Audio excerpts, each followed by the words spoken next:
thank you very much for being here today. So good afternoon, everyone. And I can see again the support from our attendees today, from our partners who've been supporting London Metropolitan University ECA campus for the last couple of intakes. I can see tremendous support from everyone with a very, very high visa success rate.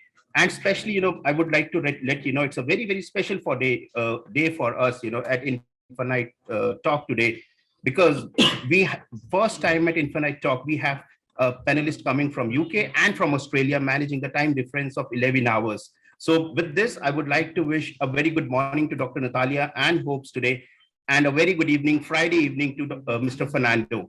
So before we start, I would like to introduce you, because you all have seen Fernando in the past as well on a lot of talk shows with us, but still, even myself does not know too much about Fernando, which I came to know yesterday. So let me introduce Fernando again today. So Mr. Fernando has a history of 40 years in the industry. And I just requested him, can you please send me your profile? So I was wondering, how should I remember all these things to speak on the live chat show? But Fernando, what all I can remember, I'm going to tell everyone about you today. So Fernando started in Australia, his career, with Victoria University as an academic, and he was promoted as a head of school for computing. Then he got into relationships, and became a director of international relations. And what I remember, setting up offices across the globe, setting up campuses for Victoria University in Malaysia, in Singapore, in India, in China, and all these campuses are doing great. Fernando has now been working for Education Centre of Australia, as we all know, for almost 9 years now, and at present working as Vice President, International Relations, and with the vision of doing a lot more in his career. Even after working in the industry for 40 years, he always say one line, I am not done yet. So Fernando, what else you expect from the life? Oh. I have an experience of 15 years and I don't want to work harder more, but you always say I'm not done yet. No, look, when this stops becoming enjoyable is when I stop. At the moment, I enjoy every minute of it.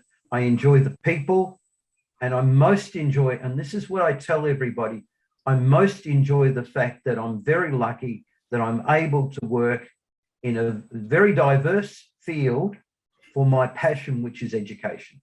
My whole life, passion has always been education. I started even before I was an academic. I was a school teacher for 10 years. It just shows you, I've been in education quite some time. I love every minute of it. I love meeting people. Yeah. I love meeting all the agents. So I'm looking forward to the opportunity later this year in meeting with you all face to face. I suspect last time I was in India was about, I think 2.5 years ago, we all met in Delhi. The very got hosted in Delhi in the hotel there. We're looking forward to another one of those. Look, it's enjoyable, it's fun, it's exciting, and every one of you, and this is the thing I'm saying, every single person, you are changing careers, you are building the future of young people. What could be more rewarding than that? That's the best part. We're making exactly young people.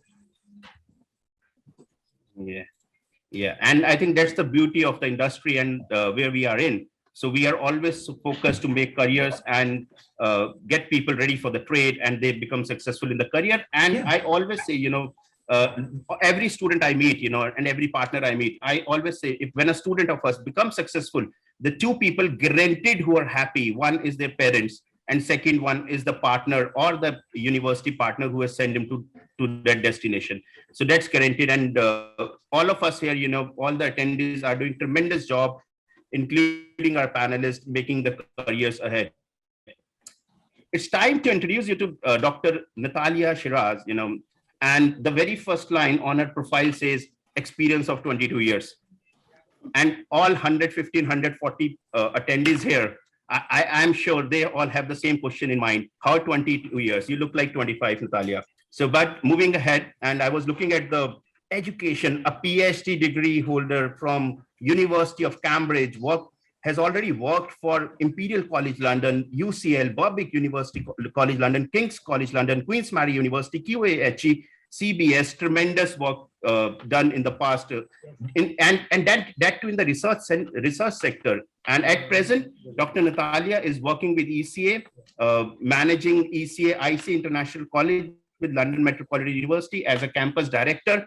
And I know last two intakes when we started, so all the students, going. So the way Dr. Natalia has been taking over the things, it's tremendous, and she deserves a round of applause, but you will not be able to hear the applauses now, but that's what you deserve, Dr. Natalia. Thank you very much for supporting us for the couple of intakes, and we're looking forward for this support throughout. Well, thank you very much, Gaurav, for such a generous introduction, and I'm honored. Good afternoon, ladies and gentlemen, and I'll do my best today to give you reassurance that any prospective students will be looked after, just like the first couple of cohorts that we had. I'm going to have my academic hat on, and we'll talk you through the strength of the programs, and we'll be taking any questions you may have in relation to this. So thank you very much. Thank you very much, Dr. Natalia. And we also have today Miss Hope B is with us, the lady who is shaping the history of international recruitment. That's what I can understand from the profile, doing wonders in recruiting students coming to UK across the globe, especially managing, I think, the European market of the country and other parts as well. So, and in the 7 years in the industry now, and a degree from in international relations from University of Essex, and 7 years of career. And we need your support, Hope, now to get more and more students coming to London Metropolitan University with ECA now. And yesterday, I was speaking to Dr. Natalia, and she was like, Hope is busy with the students. So I can see that kind of passion with the students coming in, and that's brilliant. And thank you very much for supporting all the students who've been at the campus. Thank you, Gaurav. Thank you so much. And thank you also for all your constant support to ECAIC.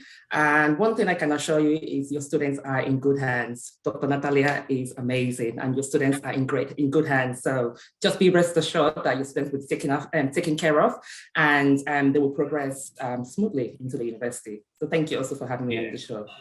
Thank you very much, Ms. Hope. And I'm confident onto it. When I came to know, even a student who was feeling hungry, so Dr. Natalia served food as well. So what else you can expect from a university campus director, and the way it's going on. And, we always say the European culture is a different culture, it's all together. But what we see there, what is happening with ECA, that the values, what we follow. So, and thank you very much, Dr. Natalia, for all your support to all the students. And thank you, Hope. So moving ahead, Mr. Fernando, you've been doing pretty well throughout 40 years in Australian education industry. What makes you to enter into UK? What was the vision? You started with London Met, and how was your journey throughout, managing few intakes, managing the university partners? And can you please share the future plans also? Okay, well, good. Now I'll start. Good afternoon to India. Good morning to the UK. And I'm the only one in Australia, so it's evening here. So it's my very great pleasure to speak to you all.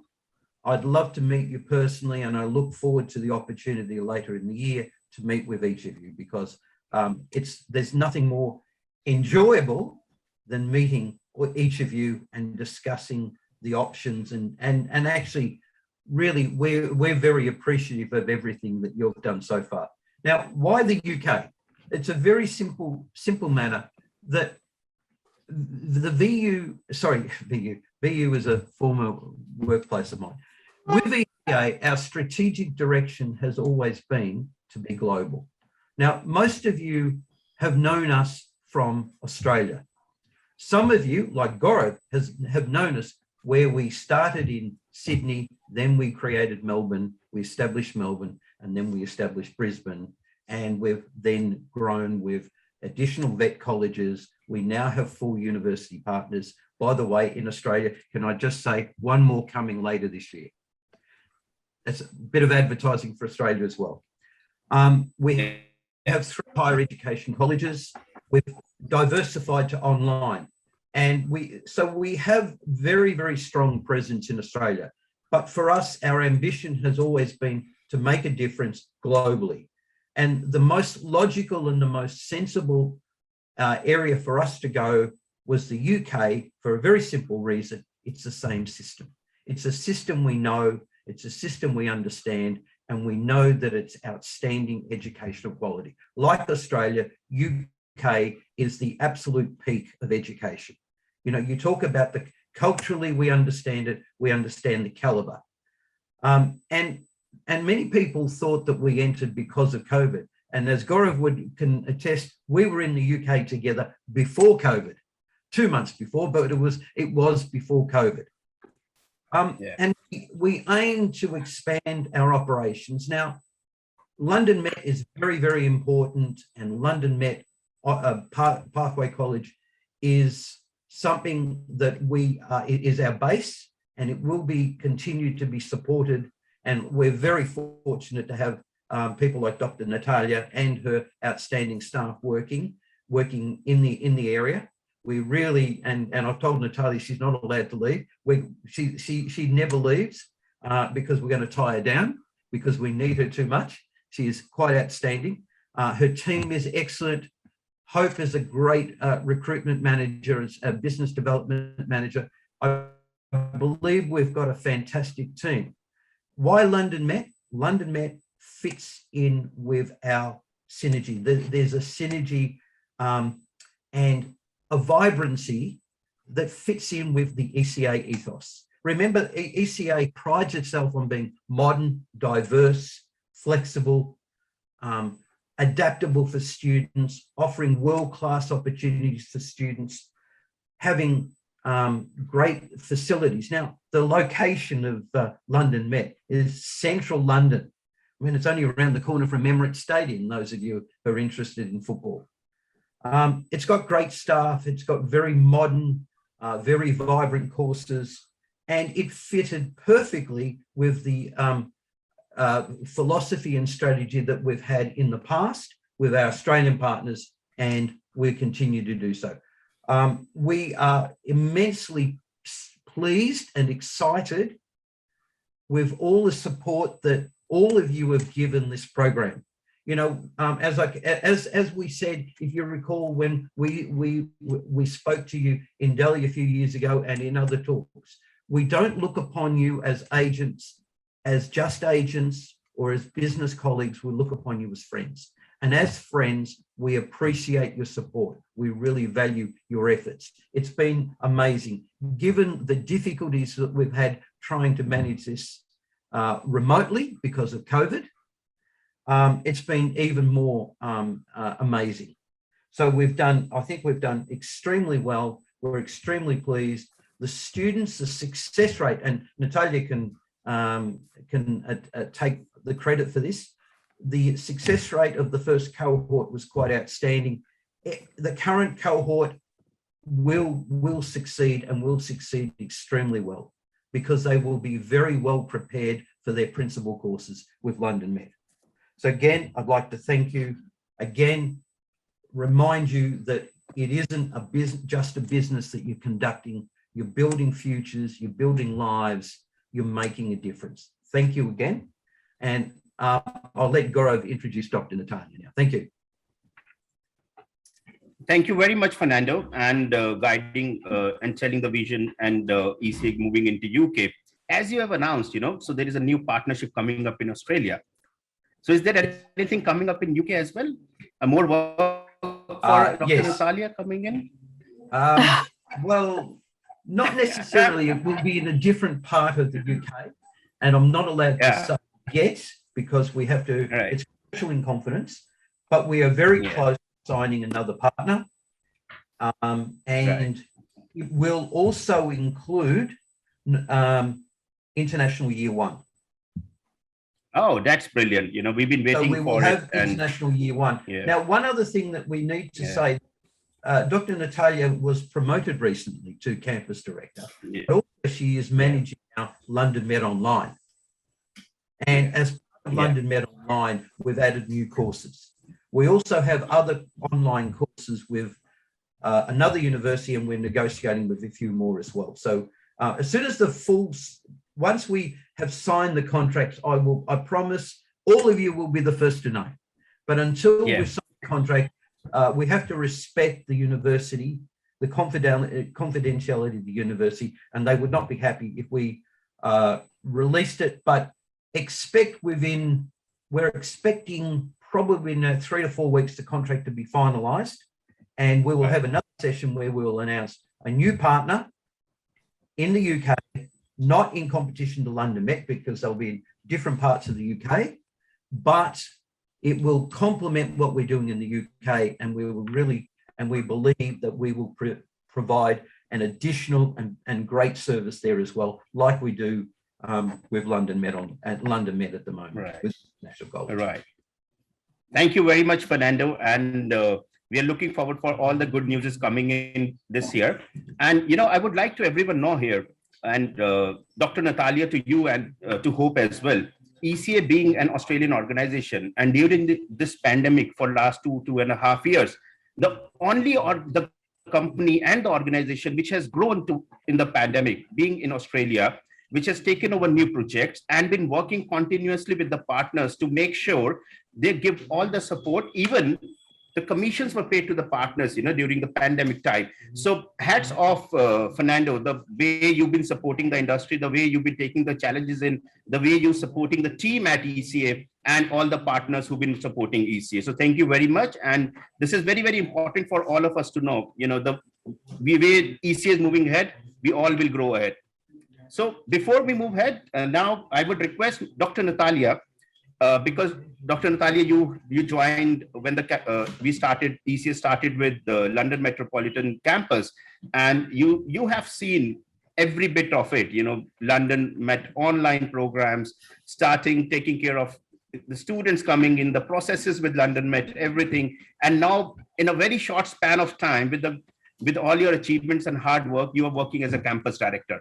So I would request, if you can please guide us about London Met, about ECA College with London Met, and tell us about the students who are there, and so everyone who is here with us today, they have worked hard to promote London Metropolitan University, ECA College, London Metropolitan University. So they would like to know more about it. And even if there are challenges which have come into your place, so I would request you to share that challenges as well. So we all should learn from that. Absolutely. Yes. Thank you very much, Gaurav. Thank you very much, colleagues. Well, my journey with ECA and London Met, because it's all about London Met. It's wonderful to hear about new opportunities ECA are exploring in the UK. But I think today's conversation is about the legacy that we managed to create over the past few months and how we're taking to replicate this positive experience for our students. So my journey with ECA started about 8 months ago, and we just started with one person on board. So gradually growing the team, trying to look for the best possible expertise, really cherry picking the staff to make sure they're the best fit, not just academically, not just in terms of our students' profiles, but also the staff, both academic and non-academic, who share our values. We've been exchanging the conversations, Gaurav, last night, I suppose, about it. I think this is at the heart of what we do. And the students are there. We love our students, we look after them.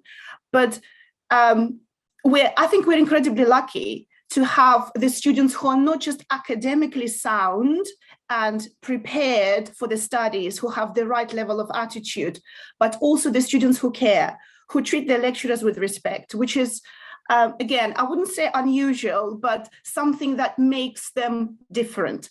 We're now beginning to receive the feedback from the students who have already made a successful progression onto their subsequent master's degree. And this feedback is flowing in not just from the students individually, and I'm sure you will be receiving most of it, but from the staff who are managing subsequent programs, from master's level program leaders, from administration staff. They're saying, well, they are better prepared, they are ready, they've got a smile on their faces, and they are just more calm. And now they're beginning to look after the direct entry students who are home and European Union students. I think this is a remarkable achievement. But of course, it's all down to your hard work in recruiting good quality students, but also the students' effort. So we will do our best to grow these opportunities. And we have just welcomed our new cohort of about 100 pre-master students, which I'll tell you about in a second. I have prepared a presentation. When Gaurav gives me an opportunity, I'm happy to share it and to talk you through past experience and our future plans in relation to the new May intake, because there's quite a lot we would need to discuss. In terms of challenges, by all means, I would like to touch upon that, because we're looking to enhance the way we communicate with you, the way the information flows, and of course, talk you through the challenges that the students are experiencing once they arrive, because they may be a little bit shy at some point to share this, but we are observing them, and our support for the students is not just limited to the academic delivery, it stretches far beyond that. So we do look after them with these pastoral duties. So I'll be touching upon that in a few minutes towards the end of my presentation. So Gaurav, over to you now. Yes, please. Yeah, I think Dr. Talia, you will be able to share the screen now. And so let me do that. Yeah. Okay. Right. Could you please confirm if you're able to see the screen? Okay, so I'm just trying to make it full screen to ensure that you have a better view. Are you able to see this? Will be here in like 10 seconds. Okay. Dr. Natalia. Right. Yeah. Is it working now? Good now. It's good to go. Wonderful. Yes, perfect. Well, so really, the message I would like to deliver today is how ECA fits within London Met, to welcome you to London Met. I still have my ECA hat on, and I'm still part of ECA, and I shall remain with ECA. So let me reassure you, Fernando, Gaurav. But I would like to introduce you briefly to the partnership itself and where London Metropolitan University stems from. It does have, well, I'm not going to bore you with all of this. I'm sure you're happy to read this through, but just a couple of points. London Met's history dates all the way back to 1848. So it's quite an old institution, but we don't like the word old in the UK. We like using the word traditional when it comes to institutions, to higher education institutions. So it's quite traditional in many ways.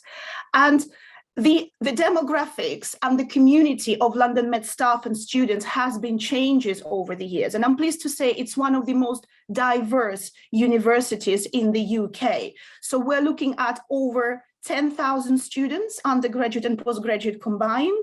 And our pathway students will be joining that community. So they will be adding to those numbers. And I would imagine exponentially as we continue to grow. But nationality-wise, it's more than 120 nationalities. You can only imagine the diversity they bring and the languages that they get spoken on campus. So it's quite a pleasant environment to be in. You would hear the buzz. The vast majority of students would be ranging from the age of 18 to sometimes even 68. So again, even age-wise, it's quite a diverse community. ECA partnership was formed with London Met for the pathway delivery back in 2021. And this is exactly when, as I said, we started with just one person on board, and the team has grown and it will continue to grow. As I understand, Gaurav has given reassurance, there are larger cohorts coming in, and we would like to see more students through our doors in May and for the new academic year. If you are curious to learn more about ECA staff working within London Met on pathway programs, I'll be happy to share the link with you. It's there at the bottom of the page. Gaurav, please feel free to share the slides that I forwarded to you with the colleagues who are in the audience today. We have just updated our webpage on London Met website, so I hope you will find this useful. It's nice to see people face to face or put a name to a face. So please feel free to consult that page. Now, in terms of pathway programs, I'm sure you'll be well familiar with this. And this is the structure that we developed jointly with London Met colleague, drawing on expertise of those lecturers who have been operating in the field for over 20 years. Our staff have around 100 years teaching experience combined in the UK higher education at various universities. So you can imagine how much forward thinking inclusive has gone into the design of these two programs.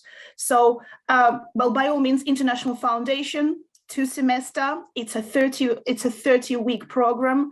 It's a slower pace program because that would allow our young learners to get settled, to get used to the requirements of UK higher education. They may need a little bit more time because they're very, very young learners. We recognize it, and we do offer them support throughout. I'll talk about the support services in my next slide, but for the moment, I just want to take you to the pre-master's program. Again, well, this is probably the most popular among the students. And as Fernando mentioned earlier today, we have just seen a successful cohort through with 96% progression rate.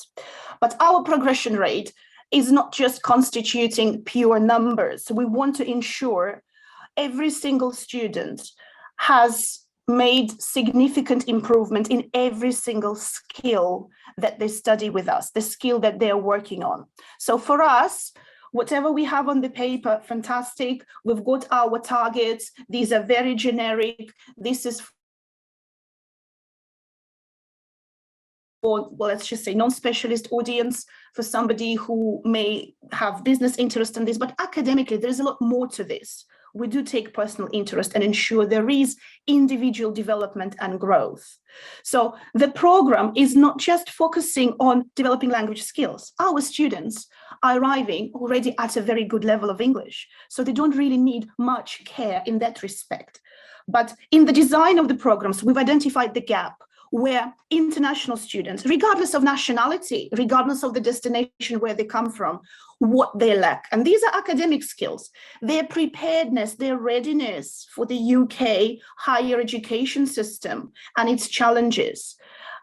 Progressing on to masters is a huge leap for the students. So they would need to ensure that they are familiar with research skills, that know how to navigate the campus, how to navigate the resources.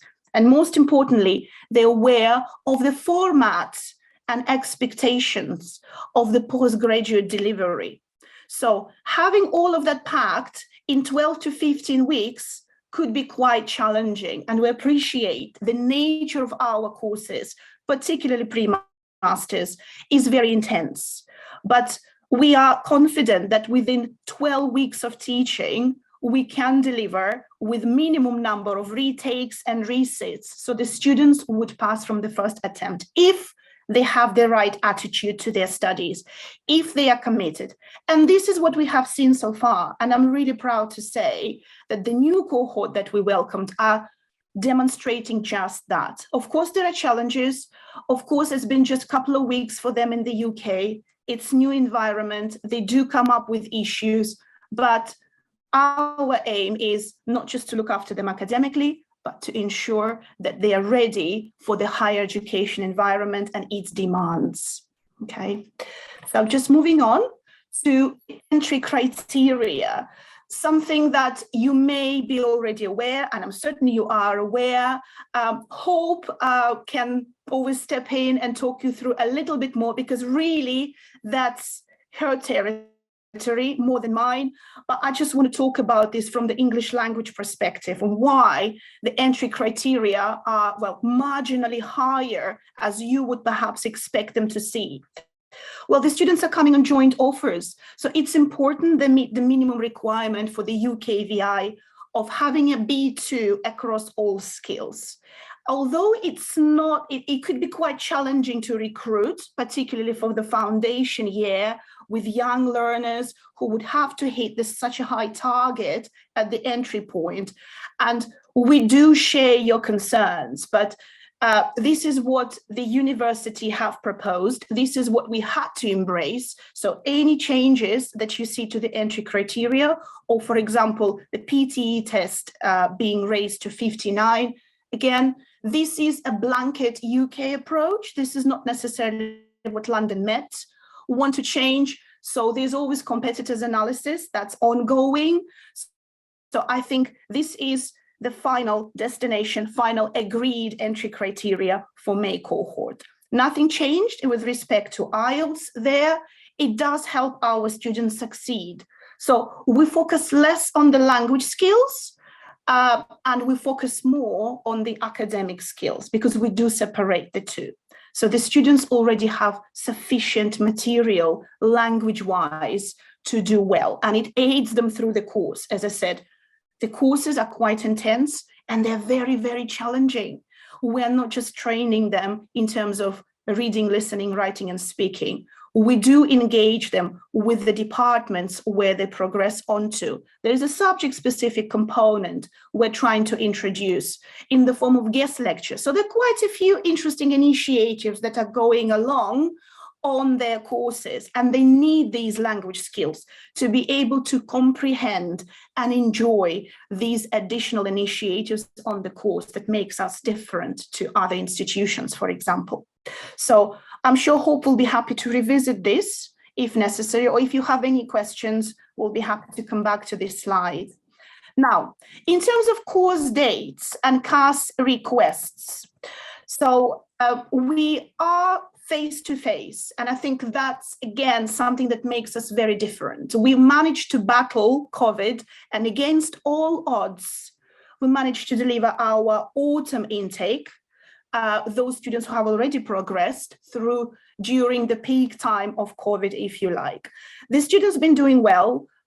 We haven't seen any student or staff sickness miraculously, and we are looking to approach the new cohorts with exactly the same attitude, just to have that motivation going. So our May cohort will be again delivered face-to-face, with the only difference is that the enrollment will be taking place on campus. UKVI have allowed UK universities to move into online enrollment option temporarily. And this temporary arrangement will expire end of April.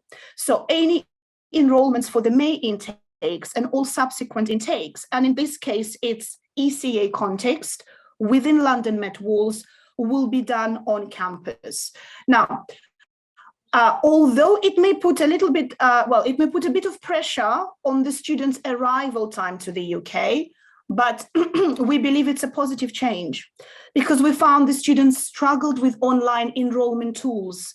The use of new platforms may put them off occasionally. So I think face-to-face enrollment is really an opportunity for the students to come to the campus, explore the facilities, settle, identify the key services that we'll be communicating with, and get that important help face-to-face from us at ECA, as well as the student services and all other support systems that exist for them. So it's perhaps a much slower start, a less intense start, because they would be familiar with the environment they will be learning. So in terms of date, as I said, probably Hope can talk you through about the offer cutoff and the CAS request. I understand these are the things that probably interest you the most.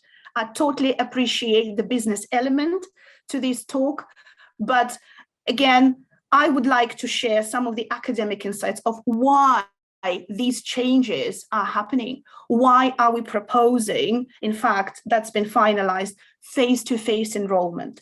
This is really to have the students in mind.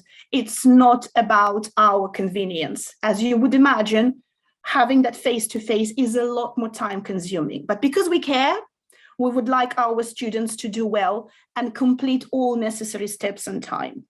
Now, London Met could be quite tough with regards to cut-off dates and the deadlines. And everything that you see on the screen is, I'm afraid, not negotiable because we've got so many core teams working to agree on these dates. And of course, arriving late, which occasionally happens because of the visa delays, because of individual circumstances, we do listen. We do listen, we make the decision on case-by-case basis whenever necessary, but we would like to move away from there. So the students are not missing out on that important learning component, because if they miss 1 or 2 weeks of the course, it's a bit like missing a third of the program. Catching up might be a little bit difficult. So I think really we would like to encourage you for the students to make that visa application on time, if necessary via the priority route, and ensure they are on campus by the given deadline so we can assist them locally. And it's a lot easier for us to manage their expectations when they're face-to-face, okay? We'll talk about the challenges, as I said, in a moment, but I'm trying to bring them in slowly as I speak. We'll revisit the slide if you prefer. It's absolutely fine. You've got some lovely faces for you. I promise these are not photoshopped. These are real classrooms, real students. You may be probably even recognizing some of the students that were coming for the autumn cohort using your services. So I'm pleased to say that 21 out of 22 have made progress, and we do see them on campus, and they do come back and say hello to us, and they do feel happy. And we are always curious to know how these students are now doing on their masters. So our contact with students doesn't really end with the pre-masters or foundation year finishing with an ECA. We're always looking forward to hear back from the business school, from the School of Social Sciences, from the School of Human Sciences, from the School of Computing, of how they are doing on their masters. Are they coping well with their assignments? How is their academic progress? Do they see any difference between the students that came through the pre-masters and the students who came via direct entry? And so far, so good. The departments have been complementary of our students' level and their attitude to studies. We're not the only ones claiming credit for it, but it's also down to your recruitment and how you have approached and how you have trained them, and how you have identified the students who will be suitable and most fitting for these studies. Okay, so it's a really joint effort for all of us. Now, learning opportunities. Again, I'm just sharing a very brief list of support services that exist within the university. Again, because we have quite an unusual setting for ECA, we are not a collaborative partner, we're not a franchise, we're a little bit more than this. So our staff and students are fully integrated into London Met system from day one of their arrival. In fact, we don't make any distinction, and nobody at the university makes any distinction between ECA pathway students and London Met direct entry students. And this is a huge advantage, not just academically, but also in the way they're accessing core support services and finding these learning opportunities. So they have unlimited access to the counseling service, disability and dyslexia. We don't like to tap into that area because of course that could be problematic, but it is there. And if necessary, we do perform our safeguarding duties and we do identify students in difficulties. They have international advice and compliance that are looking after them with a dedicated compliance officer who is doing their job, absolutely, but any decision about the student's progress, any decision about the warning or disengagement with studies, even potentially withdrawal, let's just hope that's not going to be the case, it's always done in collaboration with the compliance service. In other words, they would never make this decision without consulting the academic team.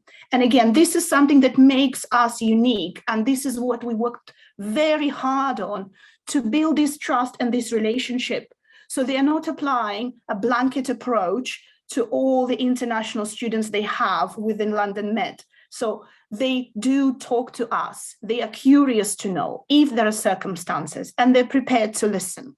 And we do battle a lot but we do help our students because we recognize their challenges.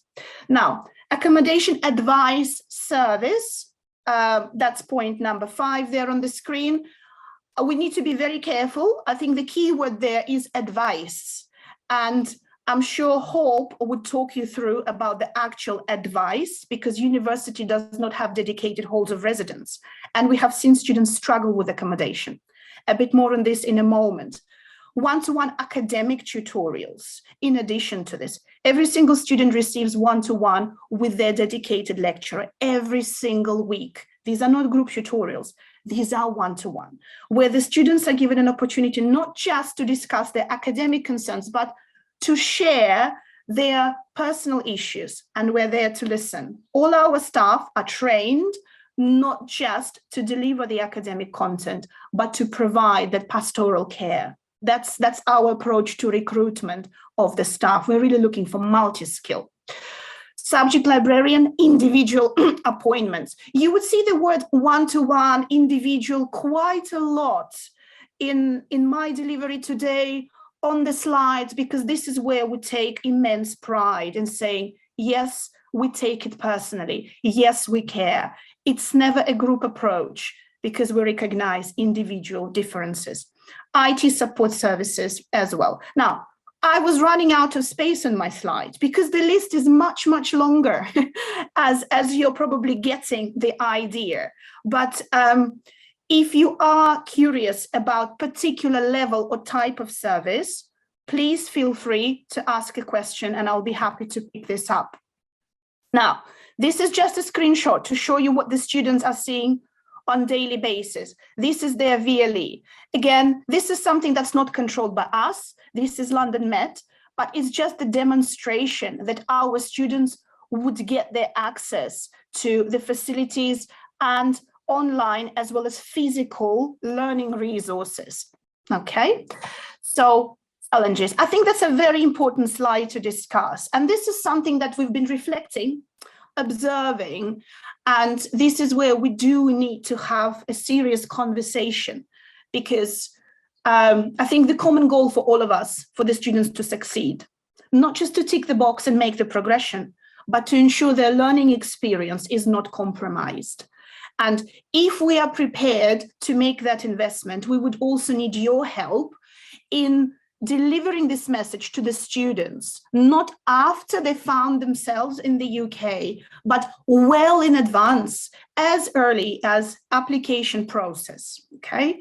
So information sharing, data reporting during peak times.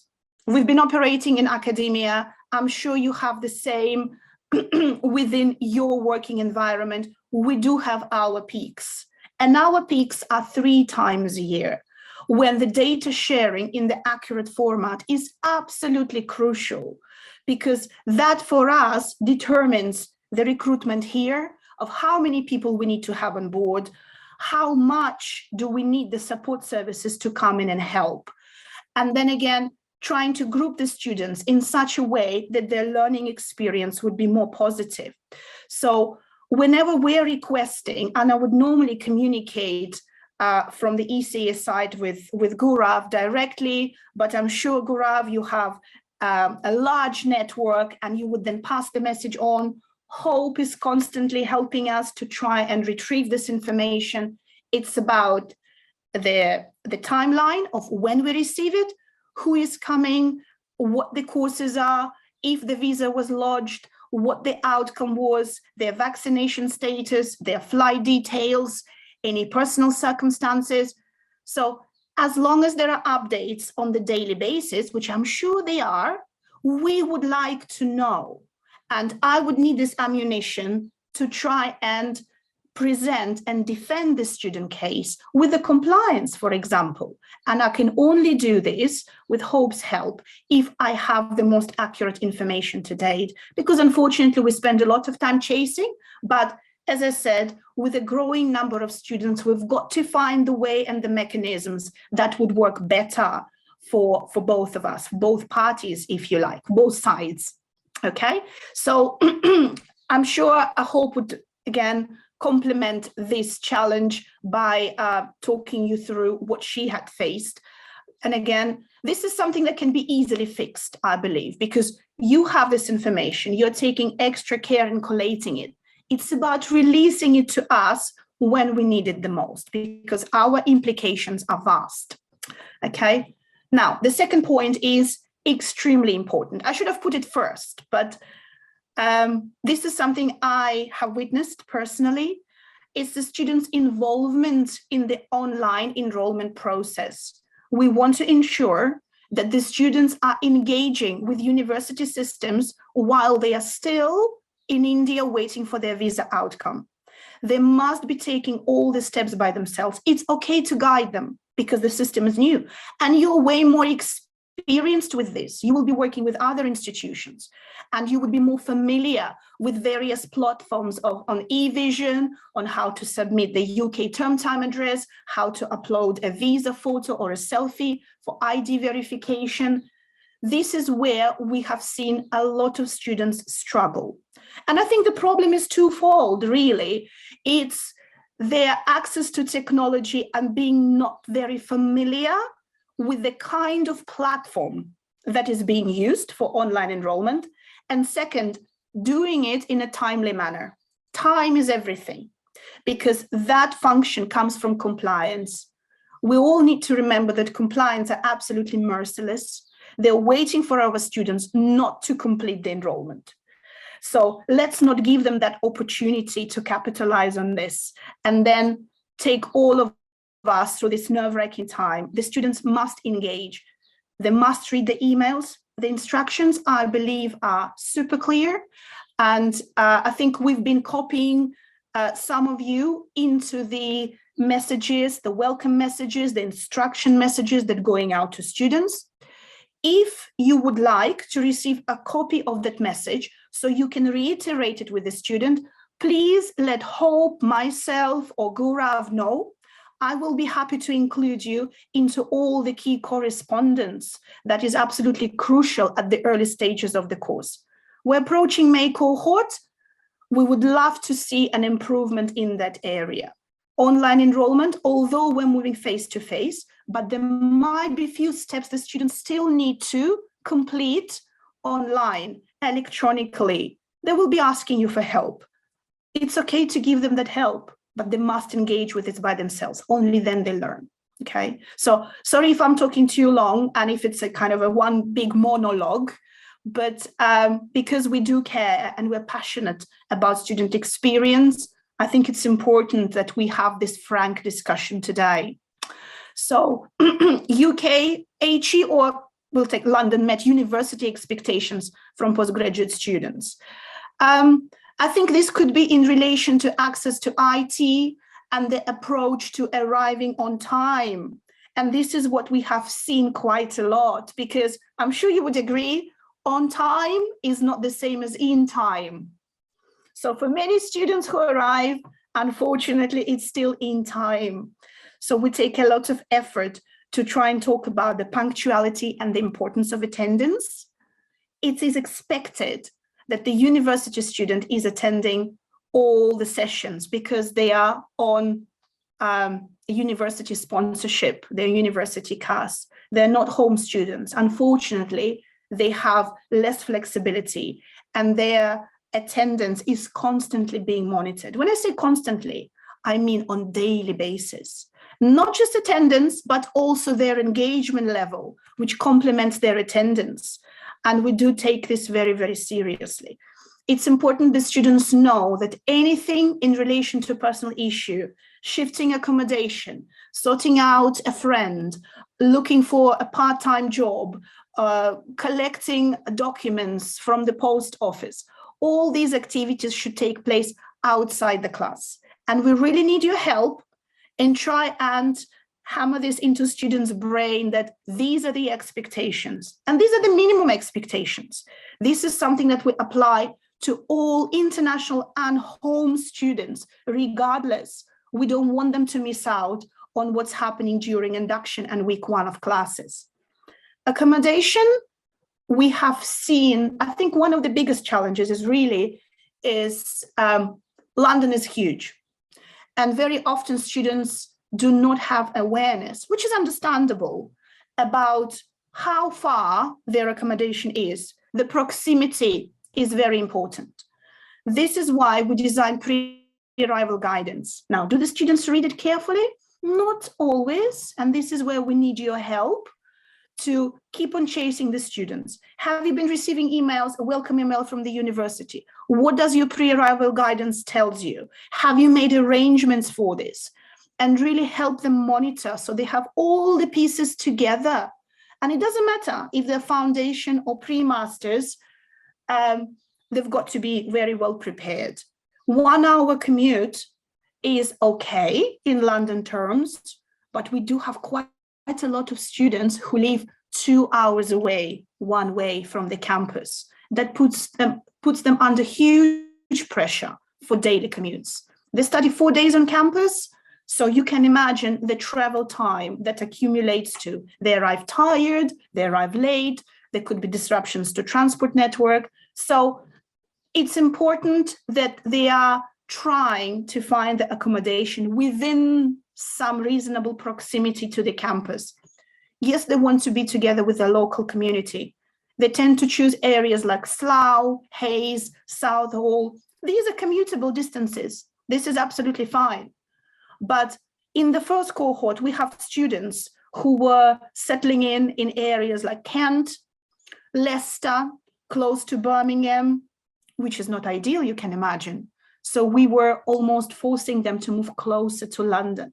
Finding accommodation is extremely difficult, and we have seen students struggle with this, and it could be a very stressful experience. And this is where we are unable to help them as much as we would love to, because university doesn't have dedicated halls of residence, and they would need to make their own arrangements. However, they do offer advice. Whether our students want to take this advice, that's a different matter. They normally make their own choices, but accommodation is a very important aspect. Okay, email communication from students. Again, it's very often when the students communicate with us, assuming that they are the one and only. Well, we treat them as one and only, but it's the email etiquette. We just want a bit more clarity. And it could be nice if you could check with the students, okay, anytime you're sending something to the university for a follow-up or a question, could you make sure you include your full name, your ID number, your course title, something that will help us resolve the issue much, much quicker without further digging and investigation, without any follow-up. It could then be addressed immediately. I think that email communication is not, it's not given as much importance probably in India as it is in the UK. We are totally relying on email communications. University email must be activated. Core correspondence goes there. It's for us to train the students to access their university email and learn the importance of it, and we take responsibility for it, and we're working hard on it throughout the program. Again, part of expectations for the UK, particularly postgraduate students, but we need your help in trying to remind them constantly. If necessary, create a checklist of your own, because I find through experience, if the students are receiving the same message, consistent message, through various channels, through multiple channels that comes from us, university, from the agent, from, I don't know, maybe even their family, as long as it is a consistent message, they actually interact with the services so much better and they respond faster and they will not be in trouble. So we don't have to chase them. So it's all part of the same story, really. And I think the final 2 points, and that could be related to each other, is something that we have faced with the new cohort this time around today, that are currently on the second week of their studies, just completed week 2, availability of personal laptops. There is a pre-arrival guidance. It is clearly stated there. Without having a laptop, they would not be able to make as much progress as we would love them to do. They will be restricted access to any online tutorials if we have to put this in place for them in emergency, catch-up sessions. Again, they will struggle. Research activities, all academic activities are extremely important. Their class activities and their access to that beautiful virtual learning environment page that I showed you on the previous slide will be restricted. So it's absolutely imperative that the students arrive with a working laptop, and that is just as important as having a core textbook for their studies. Without this, even face-to-face teaching is impossible, because we're trying to prepare them for postgraduate studies. On the postgraduate and undergraduate degree level studies, they don't have access to paper materials. It's all virtual. So only if the students are exposed to this challenge during our pathway program, they can then be fully prepared, and we could be confident they're going to do well. So laptops, they must bring a working laptop when they arrive to the UK. There's absolutely no compromise on this. And then the final one is students' engagement with online induction. Sadly, we have seen very poor attendance for the online induction this time. When I say poor, well, for us, the target is always 100%. So you can imagine 80% is already poor. This is how we perceive this. But again, this is where you could reinforce this message saying online induction is as important as face-to-face class. So I think I'm going to stop there. I've been speaking for long enough. Apologies that I've taken a long time. We could always go back to the discussion about the course types, the start dates, and the cut-off dates. And I think with Hope's help, we can resume this discussion today. But I hope it was informative. As I said, we are passionate, we do care, but we need your help, because it is that multi-channel communication that would make all the difference for our students. So I hope that's okay, and you're not too bored with my monologue. Thank you.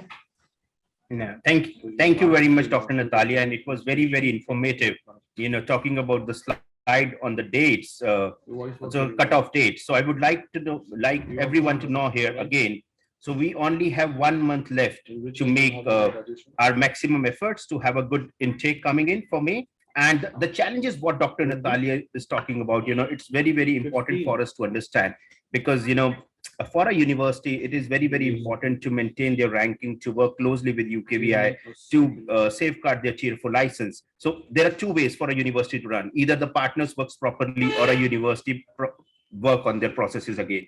Right. So for us, because we've been getting a lot of support from the university at present, from ECAIC, and trust me, the kind of support what your students are getting at the campus, it will end up giving you 5 to 10 more references coming from your student going for the same university and the same college. So if we are getting that support, it's our responsibility to support ECAIC, to support London Metropolitan University with the few challenges which has been pointed out at the time of enrollment.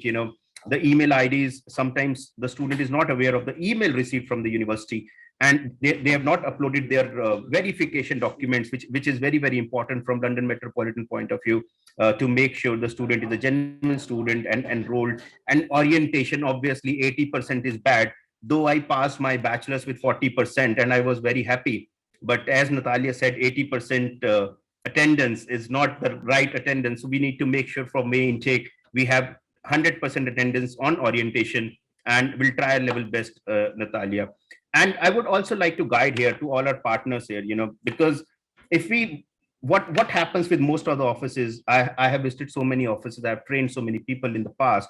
So once the visa comes in for the student, so few agencies, they feel like our responsibility is finished now. That doesn't work like this. If you trust me, if you have one team member who can work on student services after the student gets the visa, on enrollment, and work closely with the student, that will be the turning point of your business as well. So you will be getting a lot more students coming in, lot more is happening, and a good very, very good reputation. Might be if you're maintaining 95%, you might reach to 195%. So it is very, very important for us in this digital world to have a one student support officer in all our offices to support the students after they get the visa through. So this is some feedback, and we will be working very closely. As I said, we only have 1 month left. So in case you have any conditional offer pending, any new applications coming in, any unconditional offers pending, any student who hasn't received the precast interview link from us so far, or at the edge of paying the tuition fees for anything, you can please write us at uk@infinitegroup.org, or you can WhatsApp me. Today, we do not have Mr. Ashish Gulati with us. He is not feeling well. And so Natalia, just want to tell you guys, because you haven't met Ashish. So Ashish is working with us for almost 12 years. And he's one of the director in the organization. So he's not well, so he's not here today. So he manages his team of network. So you can please email us in case anything is required from us, and we are happy to support you. Once we get the email coming in, or you can WhatsApp me if for any of the student, we'll make sure we get it sorted in next 24 hours. And I would now request Miss Hope, and without taking any more time, because I can see the watch behind Natalia showing 15 past 8. So I don't want to take much more time of yours now. So Hope, can you please move on to it? Gaurav, yes. you're very observant. Yeah, so I think your forensic talent is certainly helping you to do a great job that you're doing. Yes. Thank you very much. Thank you very much. Thank you, Gaurav, and thank you, Dr. Natalia, as well, for that very detailed presentation. This makes my job actually easier.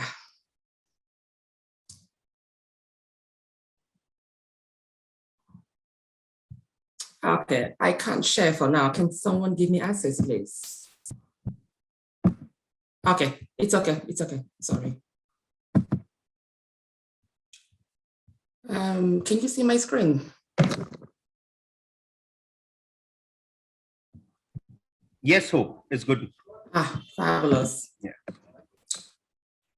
I will be touching on these topics, and I will run through them very quickly, as we haven't got much time left on the talk show. First on the list is the IFP courses, and then the PMP courses.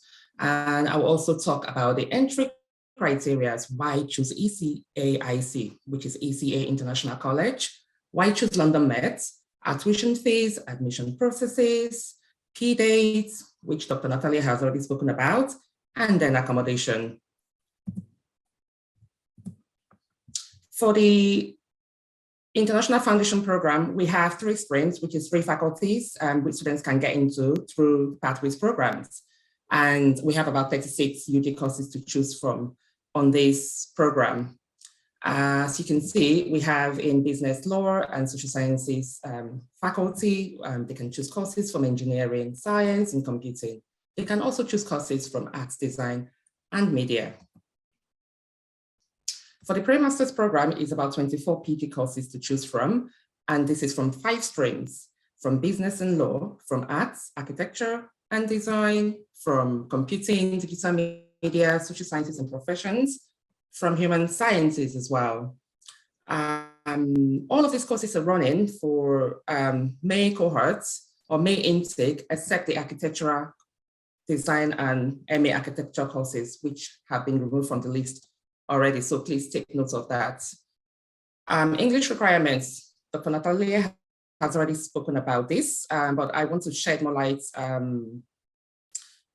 to this, because I saw a question asking if a student gets about 59 in one of the components in PTE, if that would be acceptable. The answer is no. So with London Met, they have recently increased the scores for PTE from 53 to 59. So moving forward, we have to stick to these scores. Anything less will not be accepted by London Met. And for Ielts, it is 5.5 with no element or no band lower than 5.5.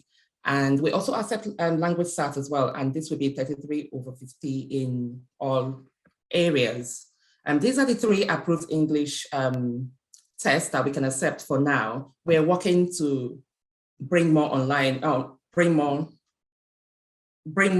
English tests online, especially the one, especially Duolingo and PTE home test. That is not approved. I've written to them and I am still waiting to hear from them. But for now, these are the only 3 English language requirements that we can accept at ACA International College. Why choose ACA International College? One of the reasons is because we are an embedded college. This means that we're on campus with the university, so students become students of those universities from day one. They use the same ID card, they use the same facilities, like Dr. Natalia has already mentioned. They have access to study resources as well.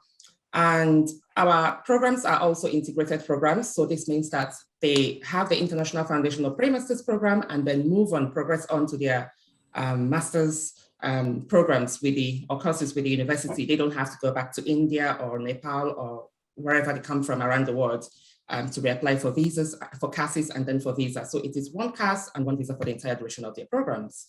We have multiple intake, January, May, and September.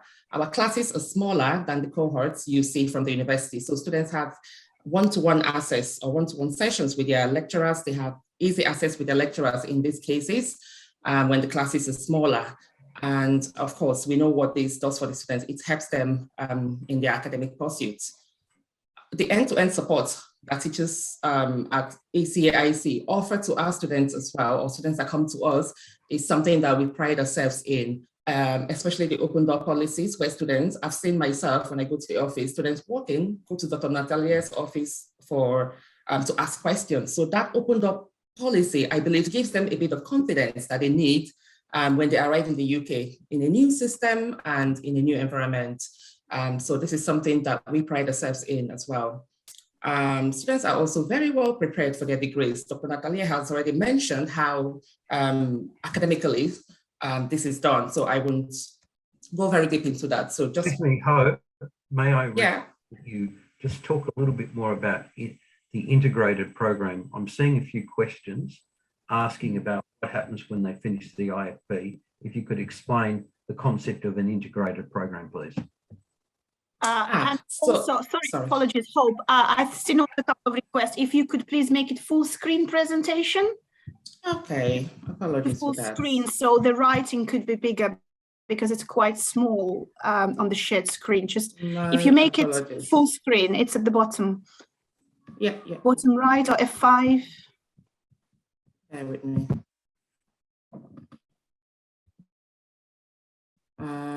Apologies, I'm not sure what I'm looking at. Bear with me. So if you go to the bottom, that's fine. Right. That's fine. I found it already. Yeah, perfect. Yeah. Is that bottom right? Bottom right. I haven't got anything. I haven't got anything on my bottom right. If you go to your original presentation that you're sharing, the PPT that's open. If you I can't see anything, Natalia. There's nothing on my bottom right. If you click slideshow, that will work. Just click slideshow. Yeah, that's what I want to click. Sorry. Yeah, exactly. There we go. Thank you. Sorry about that. Yeah. So for the integrated programs. Yeah. So with the integrated program, how it works is when students make their application to ECA, they also pick their courses for the university, for London Met. So by integrated, it means that it is not separated in the sense that it is not a standalone foundation or pre-masters. So students come in, have their International Foundation program or pre-masters, then progress on to the university.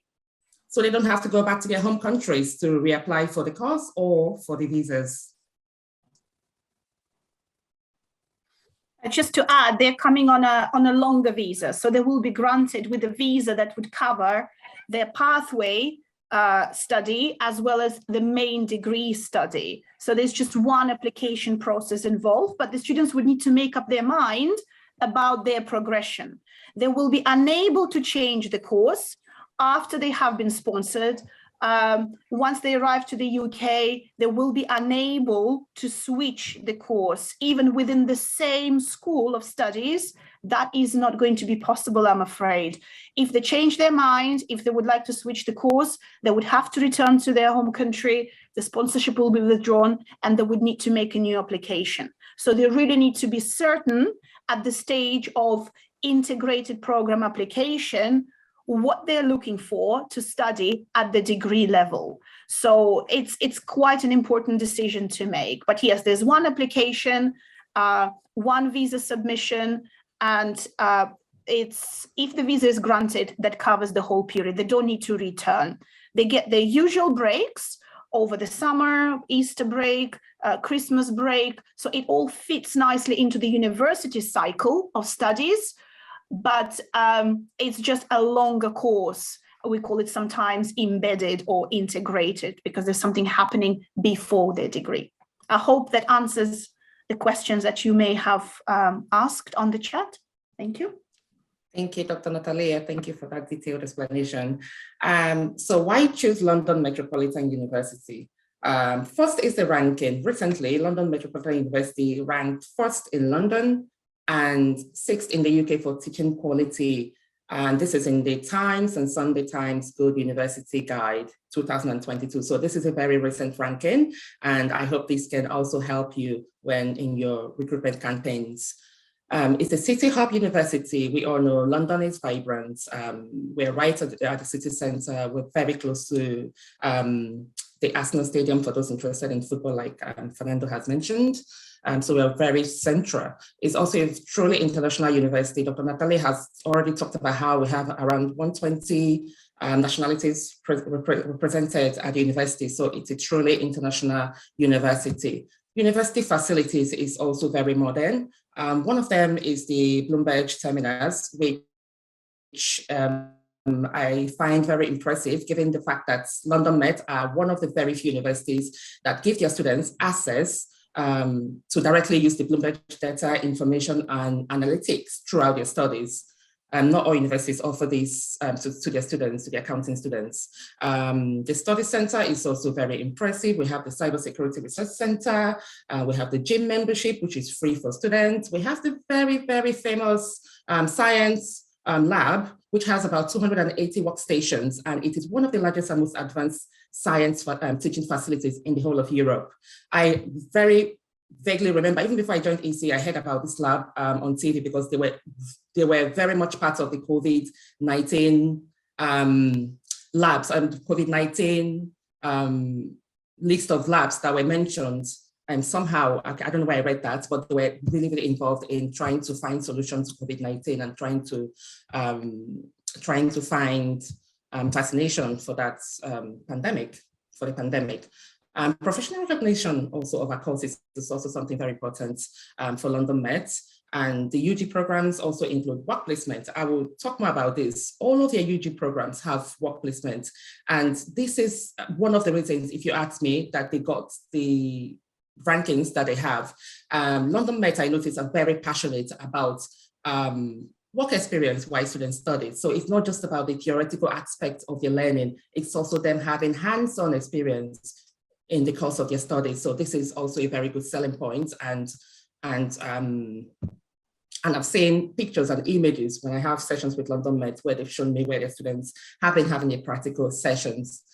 Part-time job opportunities as well is one of the things that London Met uses to sell the university. Reason being that, first of all, apart from them having, they have the career center, which helps students find job opportunities around the universities and in London. Outside that, the location as well is excellent for job opportunities, part-time job opportunities, and job opportunities when they graduate and have their post-study visas. So it's a very good location when it comes to getting a job. The course fees, the tuition fees for foundation is £10,500, and the bachelor's degree is £15,576. For the pre-masters, it is £5,500, and for the master's degree, it is £16,300 maximum.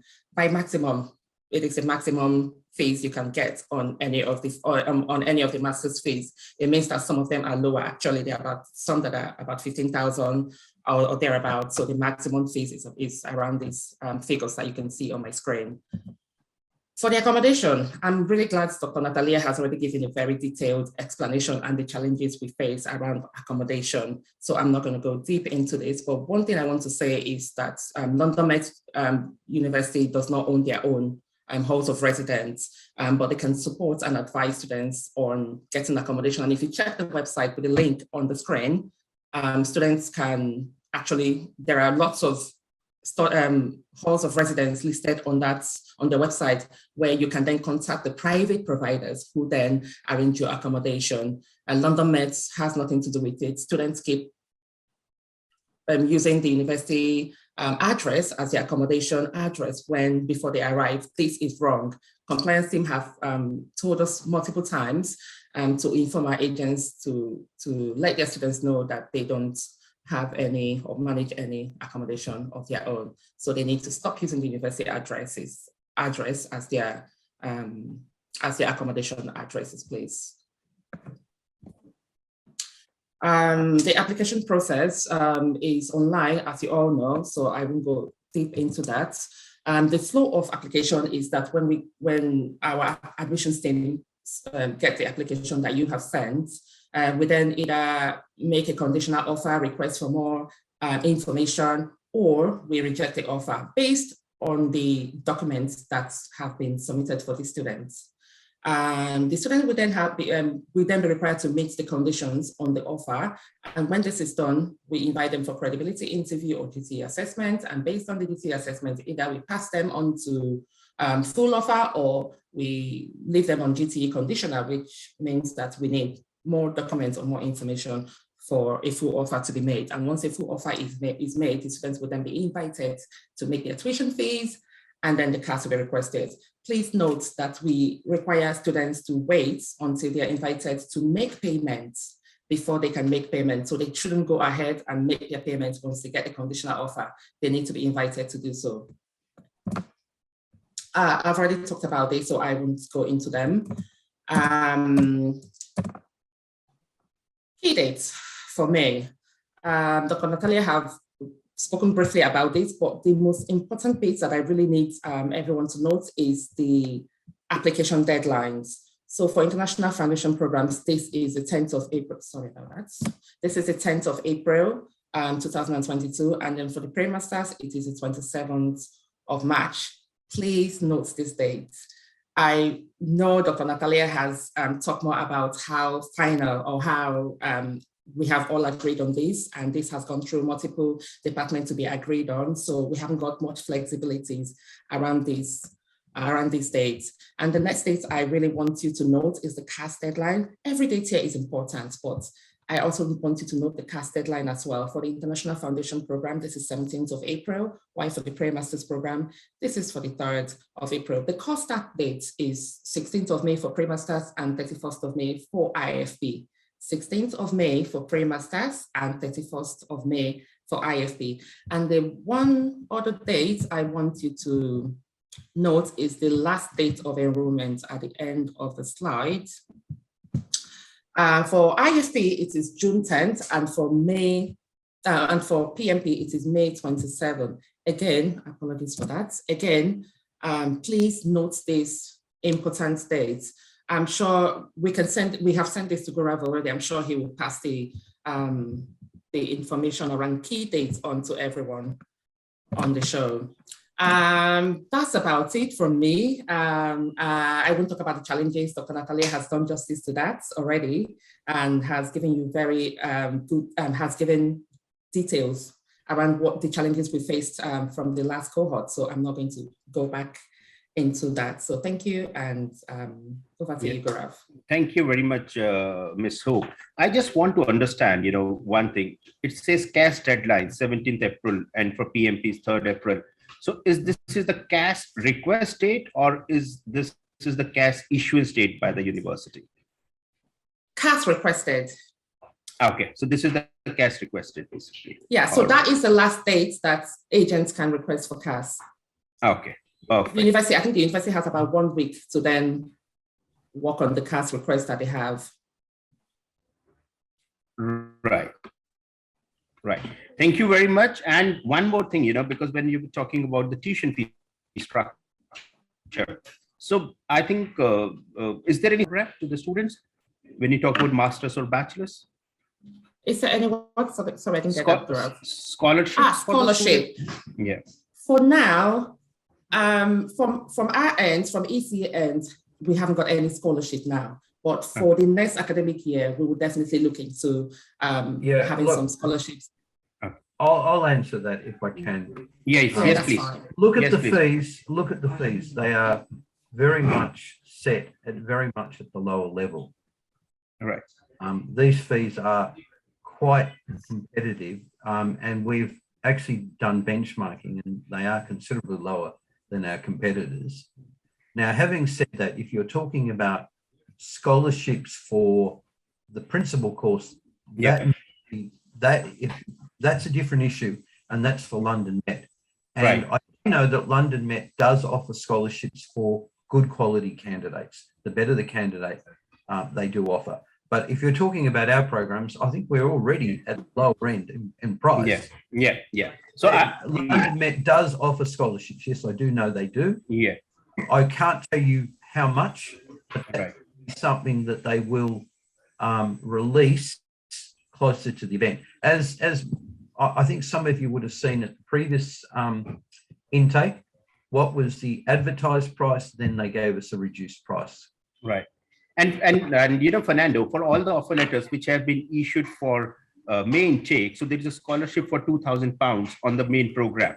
So what students Yes. been getting? So the tuition fees, what Ms. Hope was talking about, for when we talk about 10,000 approximately for IFT and 55 for PYP, but when the student goes on to the main program, so there is a scholarship for £2,000 onto the principal program. So that's what is clearly mentioned on the student offer letters as well. Yes. So once they're getting it. So instead of 15,000, so the tuition fees for undergrad comes to 13,000, and for masters comes to around 14,000.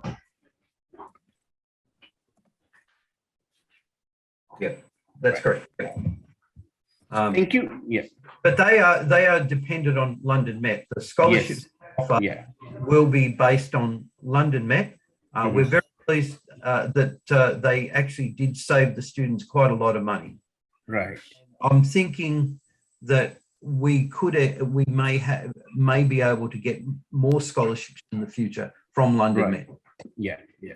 That will be brilliant, Fernando, because a lot of students are seeking for scholarships, you know, and if we can work closely with London Met to get more scholarships coming in, so that will be great in future. Yep. So yeah, so there are a few questions. Good quality candidates will always attract good scholarships. How much I will be getting, Fernando, if I make up my mind to study further? I'm afraid that you don't qualify, Gaurav. You're too old. You won't I'm get a sorry visa. to say, yeah, Gaurav, look, we have, I'm sure you would fit into kind of our age range, so it's never too late to learn. Yeah, I'm 20. I'm 22. Dr. Natalia, well, yes, same following you. I'm more inclined to invite you as a guest speaker, not as a full-time student. So there are a few more questions here, Dr. Natalia, Fernando, and Hope. So there's a question, you know, which is, I think Hope has already answered that question. So any other English level exam is acceptable. So Hope is working very closely with London Met to get few more exams coming in, like PTE, or sorry, TOEFL and other PT home editions. Another question is from Anjali Thakur, where she says, I have to ask that if a student takes IFP and after they complete the same, they can jump. Anjali, Dr. Natalia has already cleared it well. So the program is is a combined program where the student gets the CAS for the full duration. If a student is coming for bachelor's with IFP, the duration of the program is for 4 years. And if a student is coming for masters with pre-masters, it's an extended master's program where the student gets the CAS for the whole duration. So there is no problem, no need to change. Yeah, Param Kaur wants to understand, can married candidate apply for London Metropolitan for double masters without IELTS? Param, really sorry, because we do not offer IELTS waiver. So IELTS is the compulsion for a student who is planning to come and study at London Met, and what we look at is 5.5 in each module. But we do welcome married students because we are not against marriages and we want people to live happily. So that's not a problem.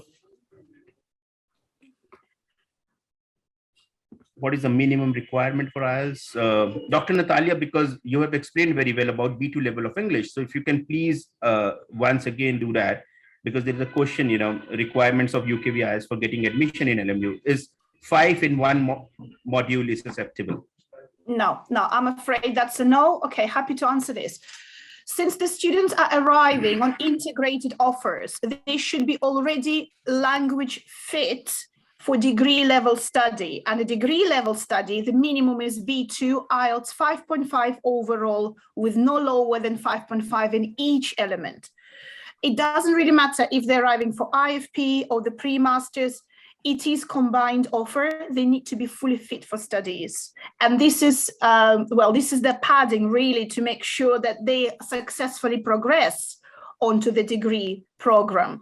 And any grades they receive on the pre-masters or international foundation with us will then override their IELTS scores, because our courses are focusing on developing more skills than just the language, and London Met welcome that. So we are in the position to actually verify and recommend the student for progression or not recommend the student for progression. But as I said, we would need them to arrive with a minimum requirement of a 5.5. And this is not our request. This is what UKVI have said. So 5.5 in each element, regardless of the program, regardless of the level. So this is it. Right. Yeah. So I think it answers the question well. So B2 level is equivalent to 5.5 in each module. So nothing less than 5.5 is acceptable. But we might be coming up with an independent IFT program where we'll not be able to get a CAS coming for a combined program. So that might happen in future, as I discussed with Fernando. So if that happens, Dr. Natalia, a lot of more students, a lot of more work will be there for you. Yeah, of course. Gaurav, we appreciate finding candidates or students to join international foundation program with IELTS 5.5 in each element is difficult, and we do share that pain because we would like to see more students through on our IFP courses, and we're working hard on trying to introduce standalone IFP where the entry requirements would be lower, but then there would be other challenges involved whereby the students will have to return and then reapply for their degree level. But we can talk about this when it all happens, but we are not stopping where we are. I'm just pushing you to get that program coming in as soon as possible. Just so that everybody knows, it is in process, it is in train. London Met has agreed to it. We're just going to give UKVI approval. It's not that we're not working on it. That's true.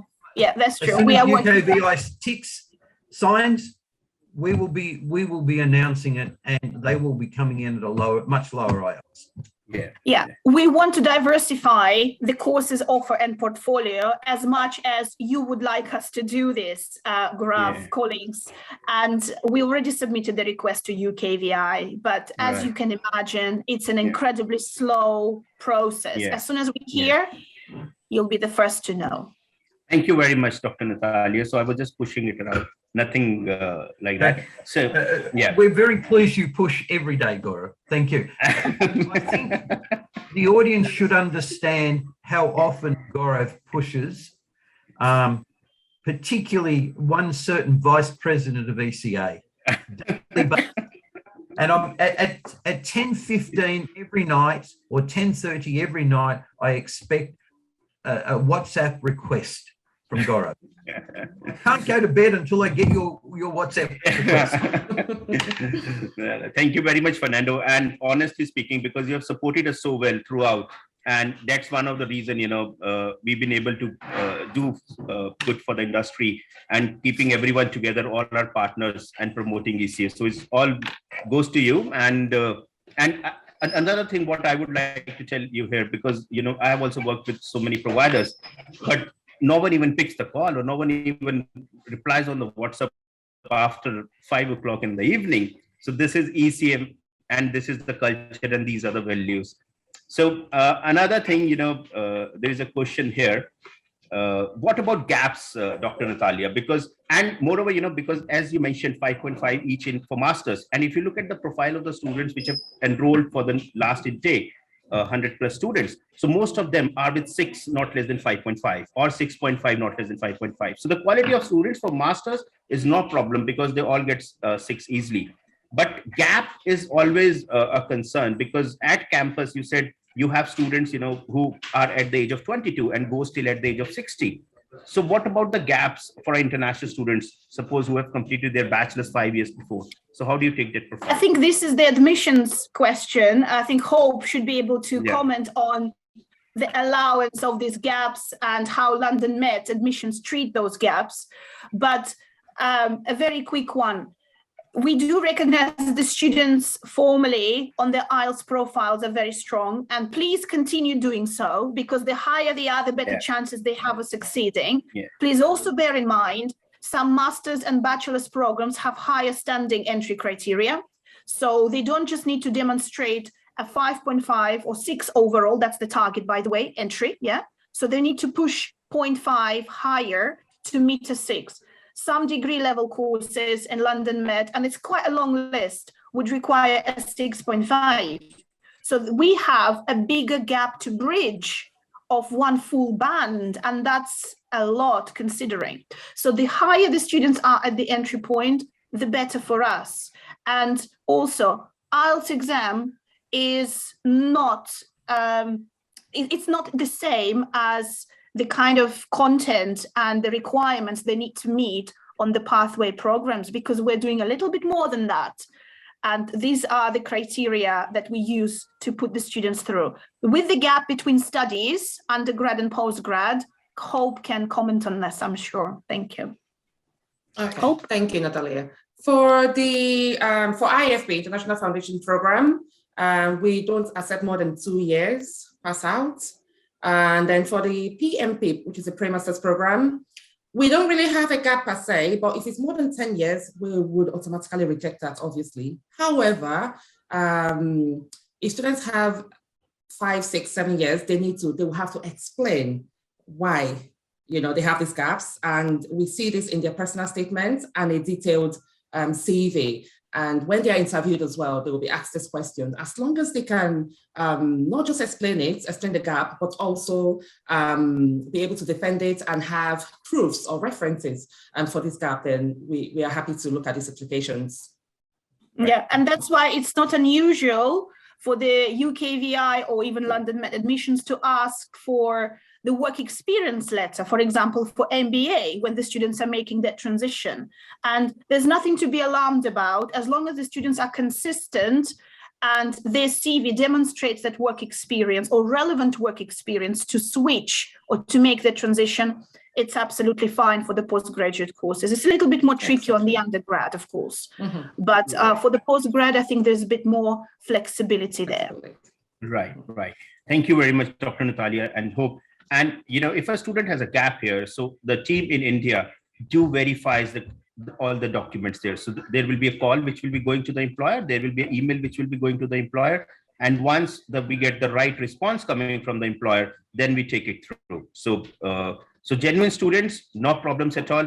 Non-genuine students, only problems. So please take it like this. And moving ahead, so there's a question, Hope, I think, because from India, before the CAS unconditional offer get processed, so there is an interview process for all the students and where the students have to fill. So is there any deadlines on that, Hope? If you can please comment. We don't have any set deadlines, but my advice based on previous intakes would be to push your students forward for interviews as soon as possible. So admissions have time, not just for the interview, but to also assess the documents and then send the CAS request. So if the CAS requests, maybe 1 week, I would say give it 1 week before the 1 week before the CAS deadline. CAS deadline, if you ask me, to give them time, enough time, admissions enough time to process their documents and then the CAS request with the university. Right. There is another question for you, Hope, because it's all coming relevant to admissions. So students have started giving IELTS exam because according to previous UK guidelines, UKV IELTS has given some relaxation to students if they have scored less than 5 in one module. Also confused what is the difference between both. So I would like to clarify here. So there is a difference between UKVI and a normal general IELTS or academic IELTS for the student. So student, when they go for UKV IELTS and if they get less than 5.5, so there are universities in UK which offers a pre-sessional English program for them. And the pre-sessional English program is only acceptable only can be given if a student has done UKV IELTS. If a student has not done UKV IELTS, they will not be eligible to go for pre-sessional. Though we do not offer any pre-sessional English program, so our entry requirements remain same, 5.5 in each module, whether it's UKVI or whether it's academic IELTS. Hope I'm not wrong. Hope I'm guiding everyone correct, correctly. You're correct. Thank you. So I think this is the end to all the questions, and I think everyone has started working on applications and looking who is left for the interview and who is left for funds and what is missing. So that's what was required, and because I'm going to do the same after this, and is only 1 month left for all of us to do a great intake. So before I started working on the list, I would like to thank the Vice President of ECA, Mr. Fernando, for being here, and it's already, I know, 8 o'clock Friday night. So Fernando, really sorry to bother you, but I will keep doing it. Yeah, of course you will, and it's my absolute pleasure. As I said, I really enjoy e-meeting you. Unfortunately, I can't even see many. I couldn't see you even because there's too many, but I'm looking forward to seeing you face to face and engaging with you. And I really enjoy it. I hope the session was helpful. I feel that the team has done a great job, and I hope that you appreciate the team. And thank you all for your time, because I think you're all, this is your lunchtime now. So I'm sure you're all hungry too. Yeah, it's a wine time, not the whiskey. Whiskey time is Australian. Yeah. So thank you very much. And while don't want to keep you busy anymore, 8 o'clock p.m. Thank you, Fernando. But before you leave, I would like if you can please give some message to all the partners here and who have supported. So a small liner will be good enough. Okay. As I've said before, thank you all for your outstanding efforts, for your wonderful support. We're not just business partners, we're friends, and together building careers. We're giving the opportunities for the future of our students, the future of our society. And what better industry could you be in than education? This is the greatest industry, apart from health, in the world. We help careers, we build the futures of our younger generation. It's a fantastic thing every one of you is doing. So thank you very much, Fernando. And I would also like to thank Dr. Natalia here for taking our time, 7 o'clock in the morning, without breakfast, sitting in front of the screen. And now you can have your breakfast, Dr. Natalia. And thank you very much. Thank you. Yeah. Well, Gaurav, thanks for organizing this event. I have to say it's been the first time, and what you have done to put this together is remarkable. Judging by the size of the audience as well, it can only speak about the network and the connection and the kind of unity that you have within Infinite Group. So it's been a pleasure. We'll be happy to come back. If there are any questions, please feel free to address them with Gaurav in the first instance, because it seems he knows the answers to everything, which is brilliant, makes our life a little bit easier. But yes, it is still breakfast time. It is still coffee time. Yeah. Yes. Much time thank here. you so much. It's empty. There we go. Oh, now it's going to be empty. No, I've been drinking water. You know, Fernando. Oh, Fernando, the cost of drinks in Delhi is half a price now. So I've asked someone to get 3-4 boxes for Glenn. So there's a subsidy in Delhi. Well, yeah, very, very soon, aren't we, Fernando? Yeah, yeah. That would so be Dr. wonderful. Natalia, yeah, thank you very much. And, all the partners who are here, so they all are family and we all work as a family. And, there is a time when I travel, so they don't even allow me to stay in the hotel. So it's such a close families we are. And I would love, once you come, we'll organize a personal event inviting everyone. It will be our pleasure. And you're all very welcome in London. So yeah. Absolutely. Yeah. We would love to see you here. Yeah. Thank you. Thank you very much. Thank you, Hope, for all guiding us on the admissions. Keep recruiting good students coming in. Amazing. In case any student bothers you, just drop me an email or a WhatsApp. I will take care of it. I don't want you to get bothered too much coming in. Thank you. And before you leave, Hope, yeah, I would like if you can give a small message to all the partners here. One thing I would really want to say is to make our lives easier, especially admissions, is for the partners to have a look at the documents before sending them in. We've seen a big number, or rather a big number of rejections, and some of them comes from your agency as well. So it would be great to note the rules and also get the right documents so we don't, waste our resources. If you know what I mean, going through applications that won't go through. Yeah.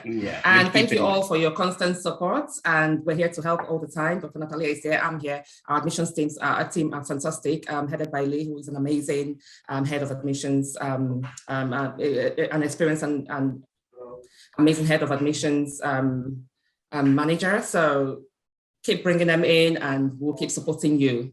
Just be assured you have the best support from us. Thank you very much, Ms. Hope. And brilliant having you here, and for all your support. And a lot of applications are coming in, but we'll make sure they come organized. So that's what is that would be great. Sure. Yeah, for sure. Exactly. And thank you very much, everyone, for supporting Infinite Group always as usual. And we'll make sure Infinite Talk brings you few more education talk shows coming in, providing you with all. Thank you, Dr. Natalia. Thank you, Hope. Thank you, everybody. Thank you, everybody. Good night, everyone. Thank you very much for